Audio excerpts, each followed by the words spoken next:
在动啊，所以我不用动，好，你 OK 就好。我 OK， OK。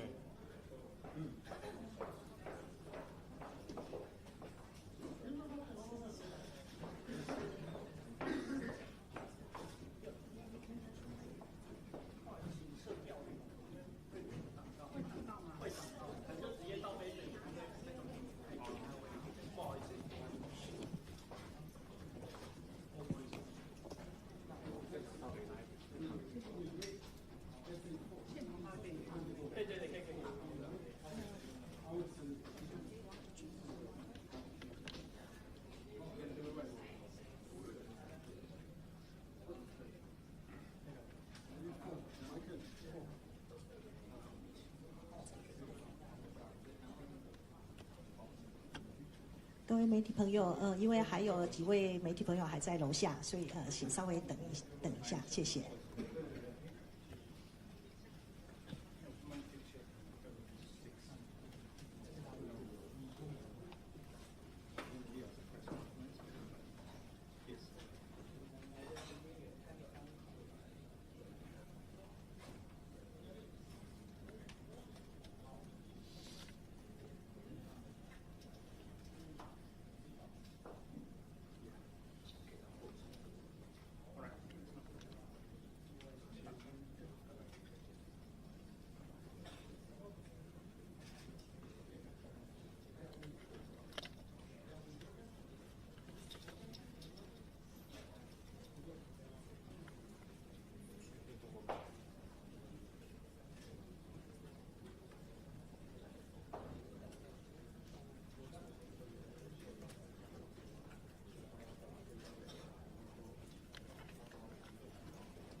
对，就是大概我们再等一下5分钟，因为再等几个记者朋友他们在下面待会要上来，谢谢。我们要往会议室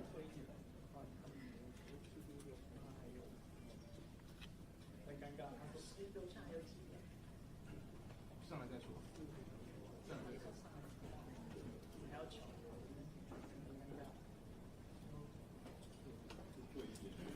我在哪里？我知道可以拉开了，对，可以拉开就可以了。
各位媒体朋友，谢谢大家参加这一次驻台北以色列经济文化办事处针对以色列与伊朗这一次的军事冲突的记者会。那为了节省时间呢，我们今天的就流程非常的简单，就是一开始是由代表会跟针对这一次的情势呢跟大家分享与报告，然后接下来我们就会开放那个媒体提问。那我们首先呢，先欢迎就是驻台北以色列经济文化办事处代表尤玛雅代表来先为大家说一下。Okay, good morning, and thank you for coming here. I see many familiar faces. This is unprecedented times for Israel, really historical days. During the last 11 days, Israeli air forces has been attacking in Iran non-stop. And at the same time, in Israel, Iranian missiles have been attacking cities and civilians non-stop. This is a scale of destruction that we have not seen ever before, and Israel is in a state of emergency. Israel is a country that was threatened from day one of its existence 77 years ago. Yet now we are facing direct and deliberate attacks on our civilians. My parents, my friends are in shelters. There are no schools, only essential working places are active, and Israeli people are paying a very heavy price. These are historical days not only for Israel and not only for the Middle East, but to the entire international community. Geostrategic changes are happening in scale and in pace like never before, and especially what we have witnessed last night with President Trump's bold decision, decisive decision, to military attack 3 nuclear facilities in Iran demonstrates once again that the US is the leader of the free world acting against totalitarian regimes. The main message from that historical act and from what we are hearing from many countries since the open of the Rising Lion military campaign is very clear. Under no circumstances can Iran possess nuclear weapon. This is a very strong message, and I will repeat that again. This is our time to take a global stance on it. Also, this is day number 626 for Swords of Iron war against Hamas, which started with a brutal massacre of more than 1,200 Israelis on October 7, 2023. We still fight and we still have, unfortunately, 50 hostages starved and tortured in the tunnels of Hamas in Gaza, and we will not stop until they're all back. There is one thing that we learned in a harsh way from that October 7 attack, and that is when our enemies call to annihilate Israel, we listen to them and we believe them. And this is exactly what is happening today with Iran. The supreme leader of Iran, Khamenei, has been continuously calling for the destruction and annihilation of the state of Israel. Iranian radical Islamist regime had a very clear plan to annihilate the state of Israel, and it included 3 pillars: the nuclear program, the ballistic weapon program, and the terrorist proxies, and I will go over that.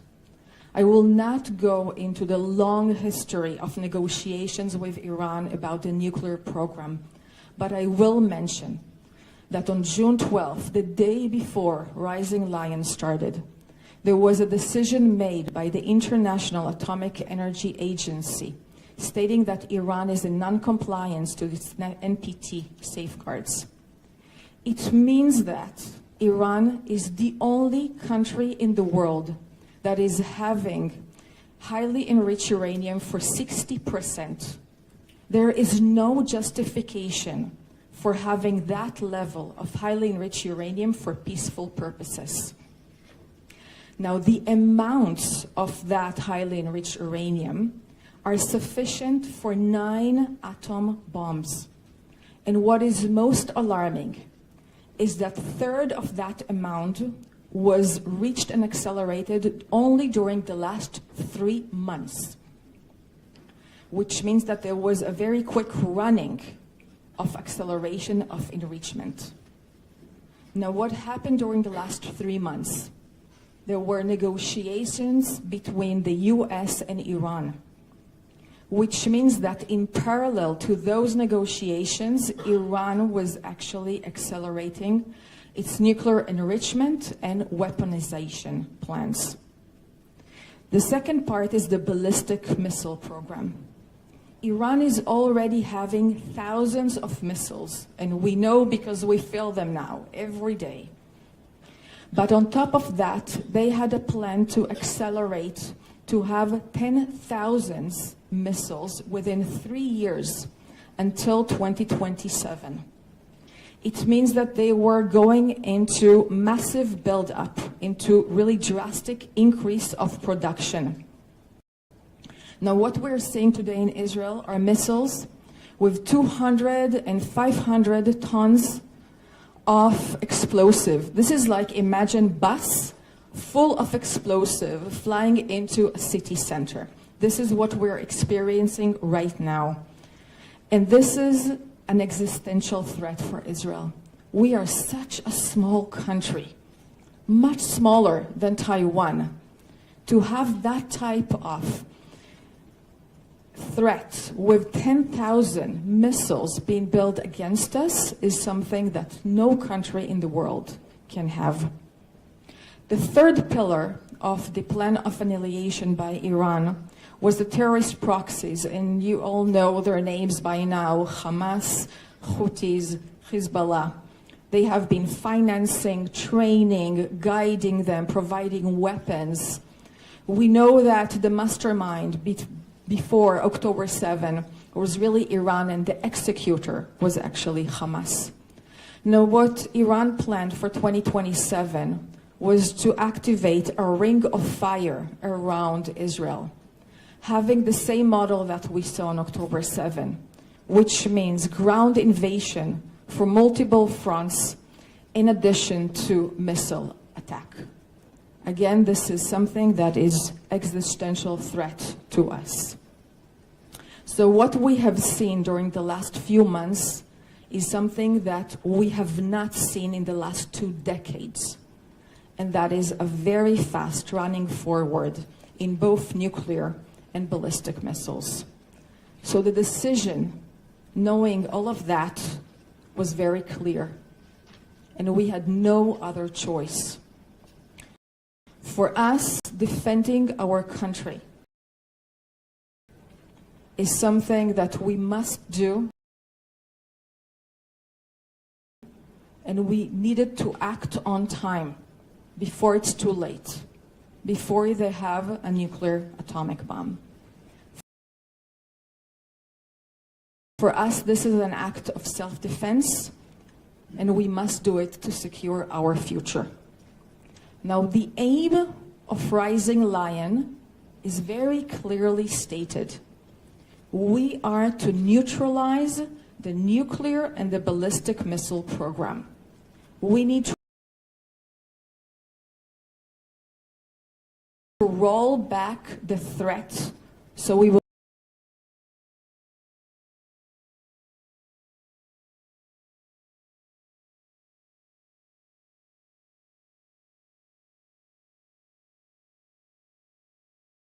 no longer have an existential immediate threat.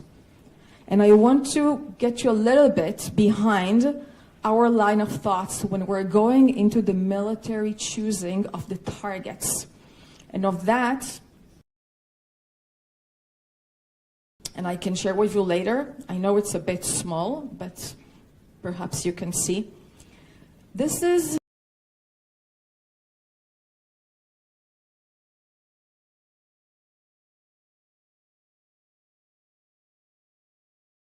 the various stages of a nuclear process.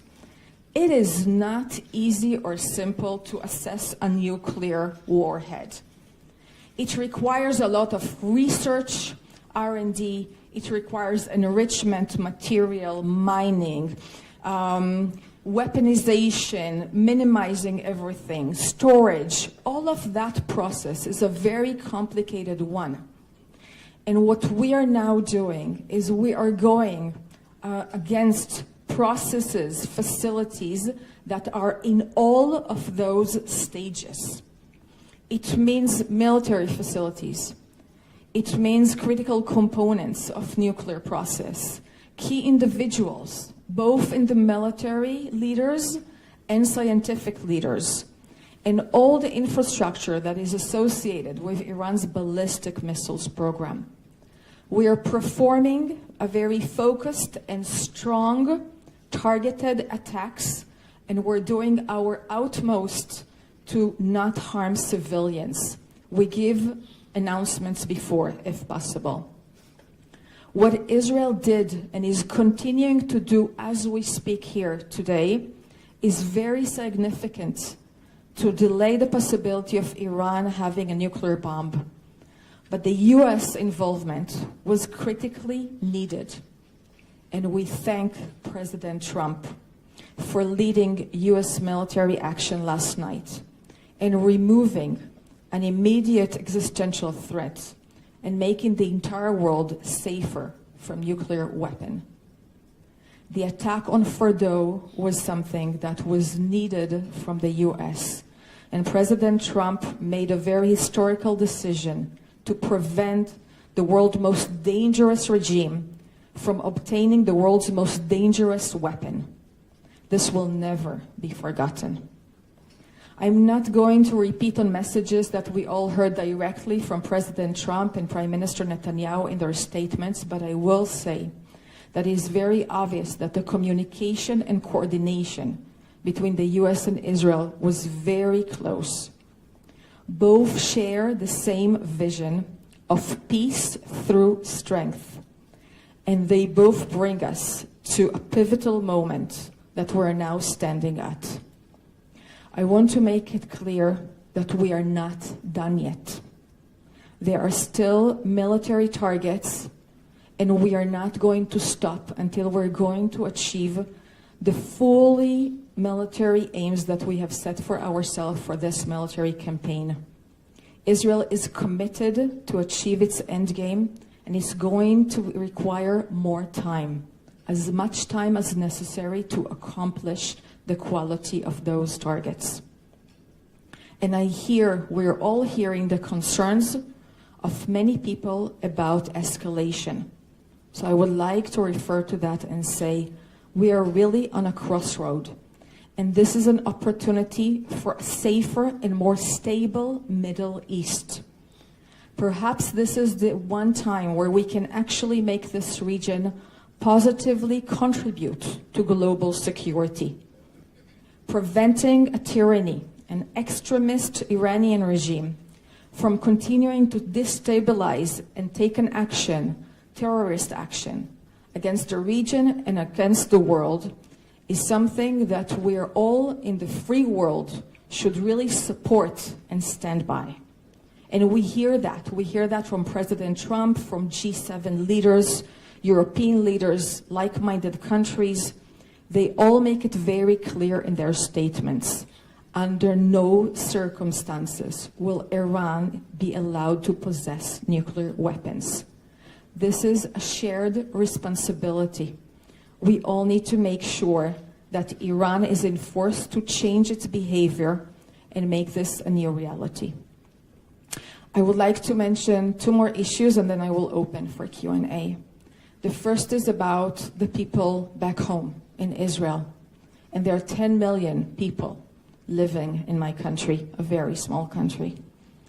We're facing deliberate Iranian attacks on our civilians. They're attacking a hospital, they attack a mosque, they attack Jewish, Christian, and Muslim communities, Israeli people, foreign people, regardless.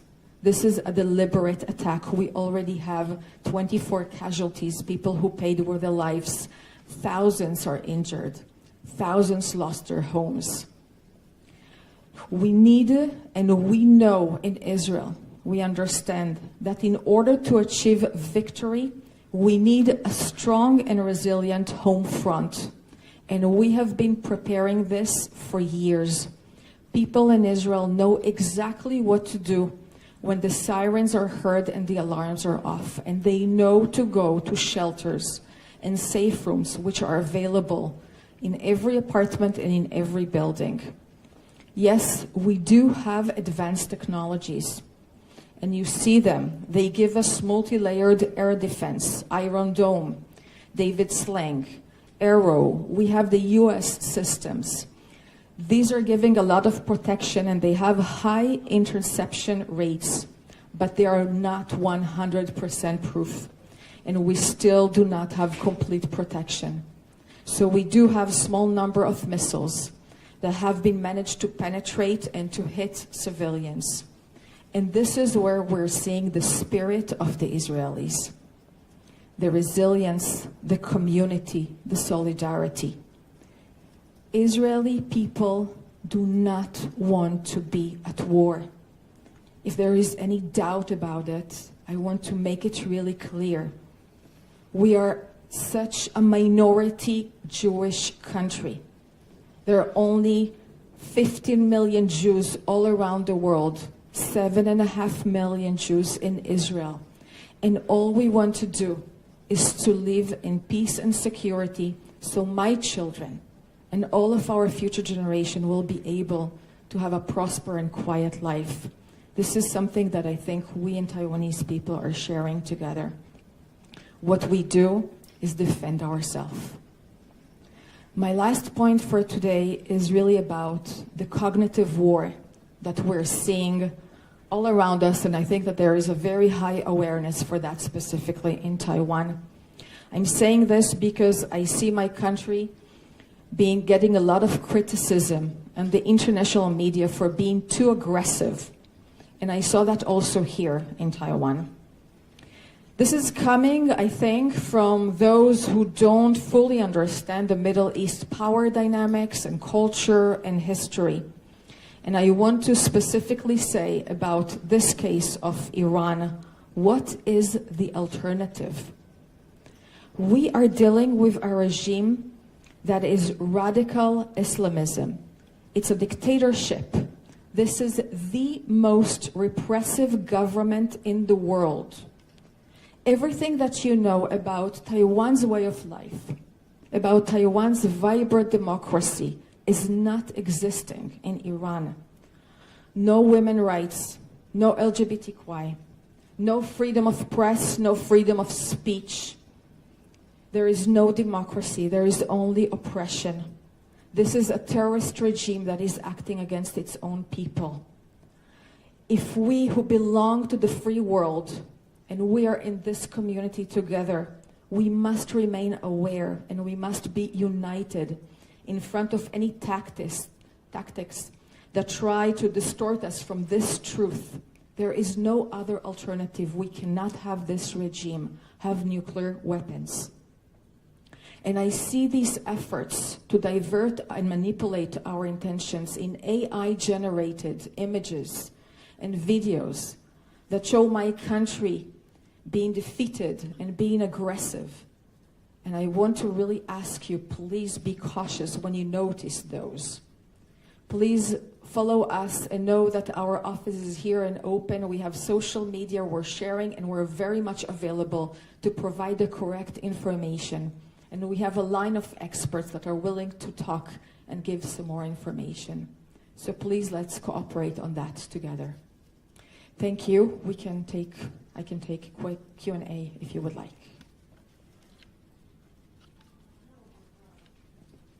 现在开放那个媒体提问 ，OK， 听听。Hi, good morning, Rep. This is Qing Liu from TVBS. So I have a couple of questions for you. Do you mind if I just ask all in one go, or should we go one by one? Okay, thank you so much. So for the first question I have for you is that I'm just curious how many Israeli citizens are currently in Taiwan? And because we have currently seen that on social media, there are actually some Israelis who wish to return home actually. So just wondering whether there's any current plans about this, assisting them to get home. And the second part is that because the recent US attack on Iran, are there concerns that Israeli diplomatic posts, like the one around the world, will become key targets for Iranian retaliation? So for the Taiwan side, just wondering, because you actually openly hold a press conference today, so are you concerned about that kind of level of threat currently? What you guys are actually managing on a security level, or what is your, I would say, your thoughts about that? And the last part is that, just wondering, because this press conference come at a time when there are like this various increase of tension in the Middle East. So I was just wondering, how has the headquarters at the Israeli Foreign Ministry has given, is there a guidance for having this kind of press conference today? Because we know that many of these embassies around the world, Israeli embassies around the world, are actually closed. But you actually opened a press conference today, so I'm just wondering, was there a guidance or a note from the HQ about, what kind of message this press conference wants to show to the world? Thank you. Thanks. There are currently about 100,000 Israelis abroad who are requesting to return back to Israel. This has been the case for the last 10 days since our airspace has been closed, and we are seeing a decrease in the amount of flights. I will say on that land borders and maritime borders are still open, and people are coming and leaving through them. And we're slowly returning into having more flights to come back to Israel with Israeli airlines. To the best of my knowledge, there are not Israelis here in Taiwan that have requested to return to Israel. But we will definitely support with evacuation plans, again, with Israeli airlines. This is something that we're taking very, very seriously. I can also share on that there were few Taiwanese nationals in Israel who requested to depart Israel. And of course, that the Taiwanese office in Tel Aviv was leading the effort, but with the support and assistance of the Israeli government to make sure everybody who wants that can leave. And to the best of my knowledge, they left through Jordan, so through a land border. As of the retaliation from an Iranian, yes, we are in very sensitive days. These are very tense days, and we're much aware of that. From what I've been actually also seeing today with the global announcement of the US, they're also in a very high alert to see of any retaliation. As you're noticing around you, we are having extra security to make sure we're all safe here and also all around the world. Yes, our offices and embassies all around the world, most of them are not operating physically. But as we all learned from COVID, we can all work from afar. We have been working and will continue to work from home, from meetings, from whatever is necessary to make sure that, number one, we're safe, and that, number two, we continue to bring our message out to make sure that people understand and know what is actually happening. So no clear instruction, but our ambassadors and all of my colleagues all around the world are going out and giving interviews and talking to whoever is interested to really share our message.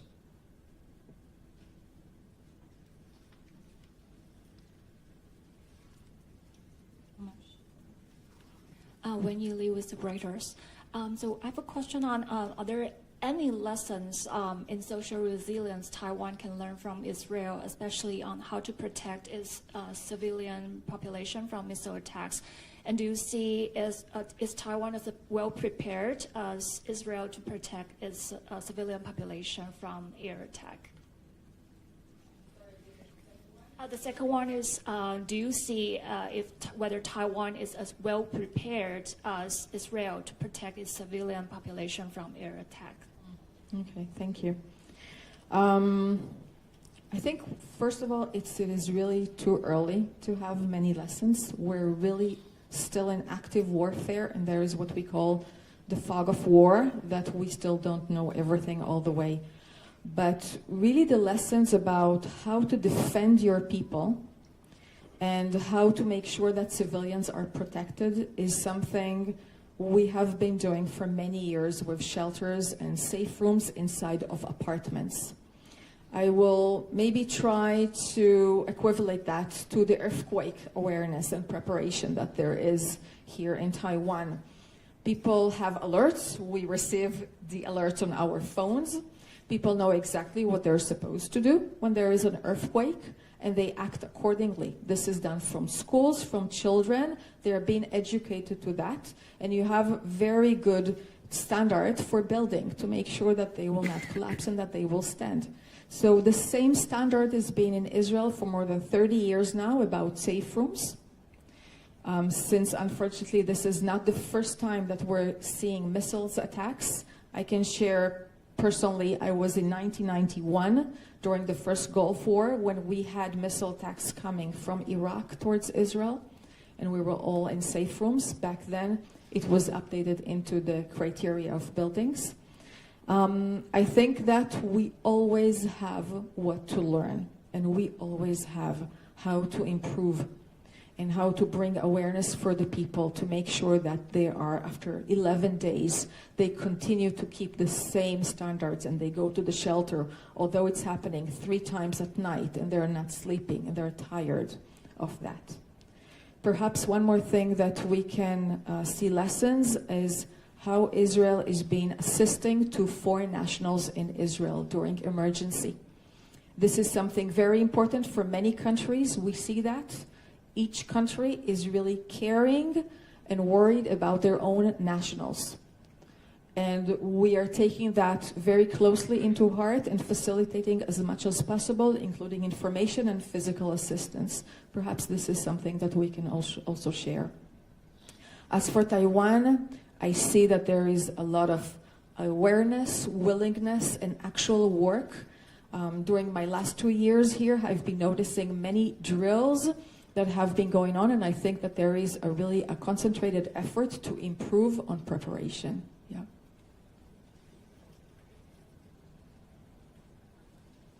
Really quick follow-up on, because I know Israel also has your semiconductor industry and high-tech industry, and as well as Taiwan. So if there's any lessons or advice, like to protect and make sure the industries are running well during such conflicts.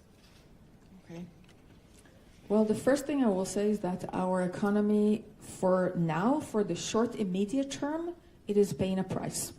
Okay, this is not days as usual. As I was saying, schools are not open. We have home front command that gives us instruction. It means that non-essential workplaces are not open. And if I will, for example, refer to my headquarters, only part of the people will physically come and the majority will work far from home. But our economy started this war from a very resilient and very strong financial basis. Our national debt is low, relatively low, only 68%. We have a very strong and resilient policy and market. And we see from previous events, previous wars and military rounds, that it takes us quite short time to rebalance and actually to have a boom economy after that. So the innovation and technologies that we are now seeing being active on the military necessity will later on will have the civilian interpretation for them. And this is exactly why we see the large amount of investments in Israel now during the war. The first quarter of this year, 2025, was the highest in foreign investments that we had. This is a show of really strong support and belief in the Israeli system. Maybe this is to say, come and invest in Israel. But I also want to say, I was talking about this pivotal historical moment we're standing at, of really all opportunities in the Middle East can change. And when we're looking on that, we're actually looking also on trade relations with our newly neighbors. Because we're really hoping for trade relations, not only with Asia, with Taiwan, with Europe, with the United States, but also in our region. Trade, communication, tourism, innovation, if we will have that in the Middle East, then peace and stability will bring prosperity also. And this is really in our reach. So I think that that optimism is something that, even if there are short-term prices, for the medium term, long term, they're all worth it. 好，那我们还有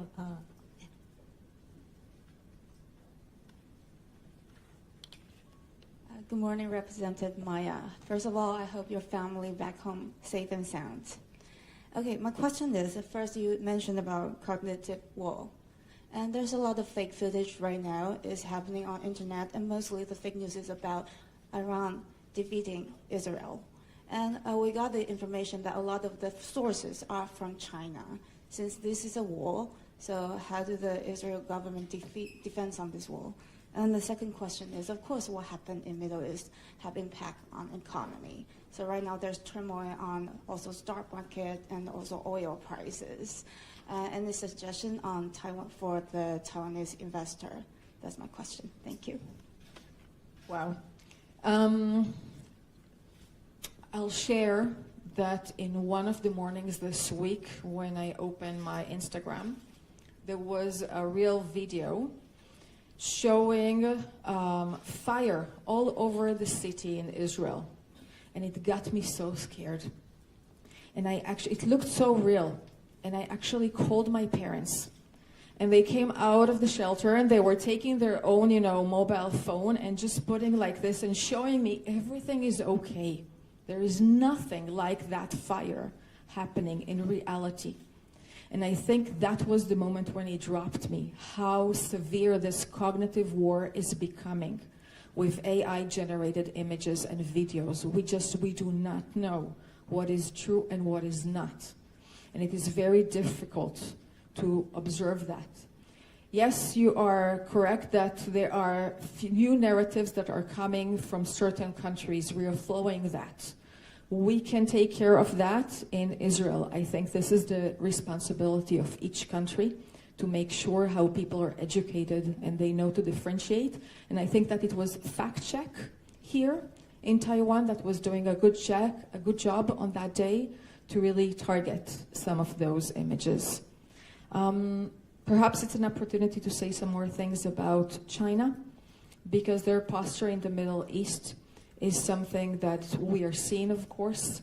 I think that they keep relations with many players in the region. They have economic and trade interests. Of course, that stability is the most important for them.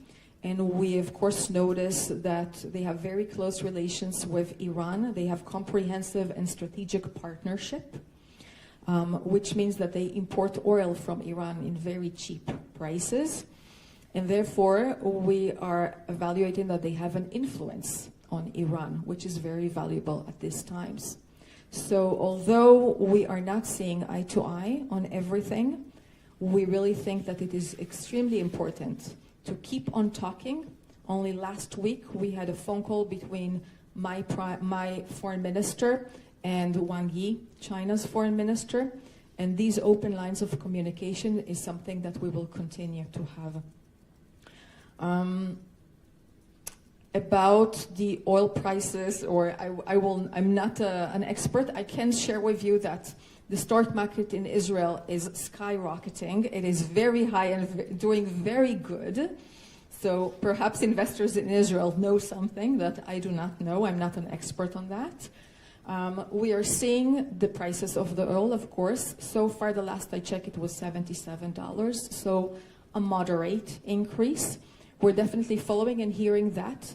And I think this is something that needs to be really united by most countries to make sure that there is not an intended deliberate harm by Iran to the global economy. I think this is something that will damage all of us, and we need to make sure that it's not going to happen.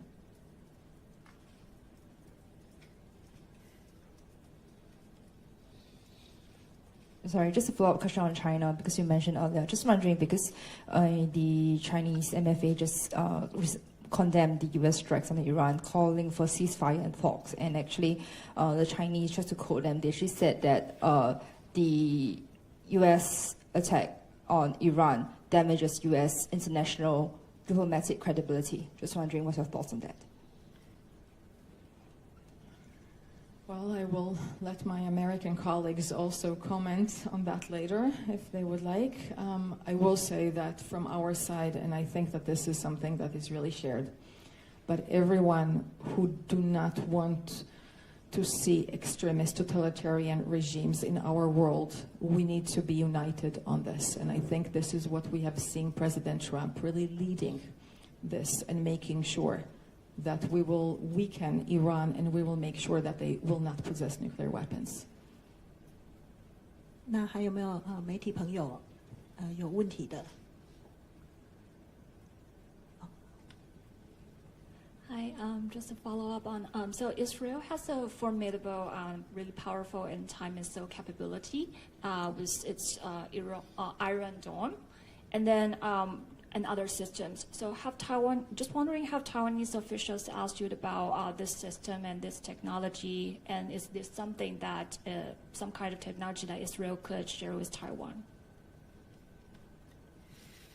We have been having closed doors talks with Taiwan on everything that we see of mutual interest. 还有媒体朋友吗？有吗？那王燕。 Just to thank you again for coming and for being interested in what is happening on the other side of the world. I must take again this opportunity and mention that we are still having another fight still ongoing against Hamas with 50 hostages being held. Only yesterday we retrieved 3 bodies of hostages from there, coming from intelligence efforts. So we are hoping for their return, and please know that our office is here and always available if you have any more questions or requests. Thanks. 那我们今天的记者会就到现在结束，谢谢大家。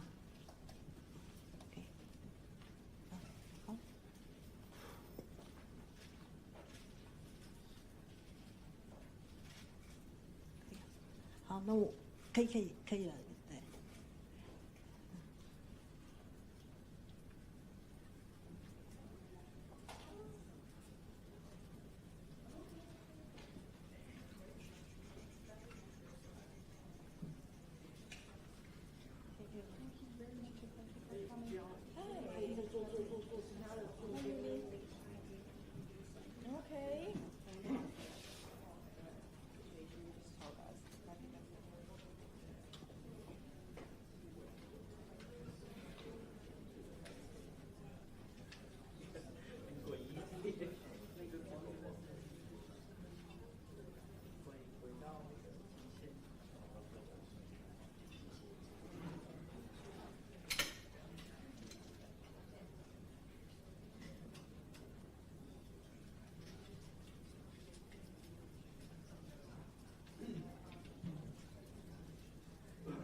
好，各位媒体朋友，我们就是记者会到此结束哦。那如果媒体朋友没有什么问题的话，那我可能代表就会离开了。对，谢谢大家。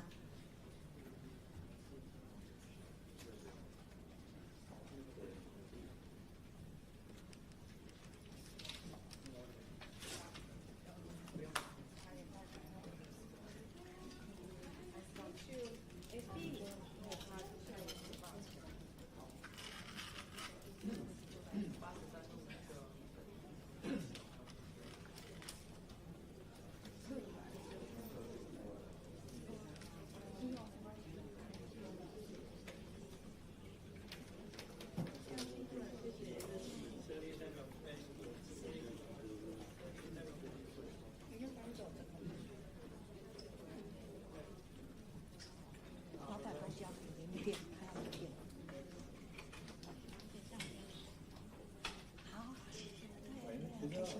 对啊。我公司出来的。我是